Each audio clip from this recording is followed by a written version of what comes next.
വീട്ടാവശ്യത്തിന് വേണ്ടി നമ്മൾ പാവൽ കൃഷി ചെയ്യുമ്പോഴത്തേക്ക് കറക്റ്റായിട്ട് നല്ല രീതിയിലുള്ളൊരു വളർച്ച ലഭിക്കാനായിട്ട് ആദ്യമായിട്ട് നമ്മൾ അടിവളം കൊടുക്കുമ്പോൾ ശ്രദ്ധിക്കേണ്ടതെന്ന് പറഞ്ഞാൽ വേപ്പിൻ പിണ്ണാക്കും എല്ലുപൊടിയും കടലപ്പിണ്ണാക്കും നല്ല രീതിയിൽ ഒരേ അളവിൽ ചേർത്ത് കൊടുക്കണം. അപ്പോൾ ആ രീതിയിൽ കൊടുക്കുമ്പോഴത്തേക്ക് ചെടികൾക്ക് നല്ലൊരു വളർച്ച ഉണ്ടാവും. ആദ്യത്തെ ഗ്രോത്ത് നല്ല രീതിയിലുണ്ടാവും. അതുപോലെ തന്നെ നമ്മൾ വിത്ത് കുത്തുന്ന സമയത്ത് ഞാനാണെങ്കിൽ വിത്തിൻ്റെ ഒപ്പം കുറച്ച് ചകിരിപ്പൊടിയും കൂടെ അതിനകത്ത് ചേർത്ത് വിത്ത് കുത്തും. കാരണം ഈർപ്പം നിലനിർത്താനായിട്ടാണ്. അപ്പോൾ നമ്മളെപ്പോഴും മണ്ണിനകത്തെ ഒരു ഹ്യൂമിഡിറ്റി നിർത്തി കഴിഞ്ഞാൽ നല്ല രീതിയിൽ ഇതിന് വളർന്നു വരാനും പറ്റും, അതായത് വിത്ത് കുത്തുന്ന ഭാഗത്ത്.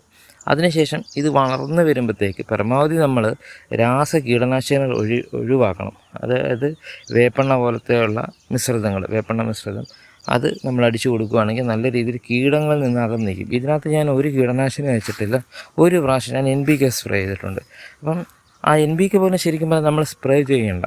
അത്ര നല്ല രീതിയിൽ ഈ പറഞ്ഞ രീതിയിൽ നമ്മൾ ജൈവ വളങ്ങൾ കൊടുത്ത് നമുക്ക് ചെടി വളർത്തിയെടുക്കാം.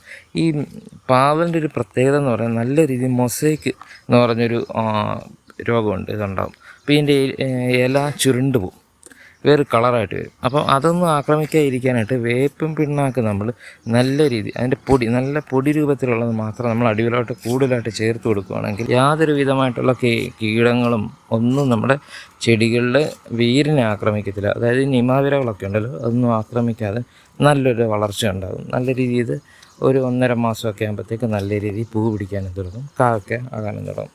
അപ്പം കൂടുതൽ വീഡിയോയ്ക്ക് വേണ്ടി അല്ലെങ്കിൽ ഇൻഫർമേഷൻ ലഭിക്കാനായിട്ട് ഈ ചാനൽ ഒന്ന് സബ്സ്ക്രൈബ് ചെയ്യുന്നതിന് പരിഗണിക്കും.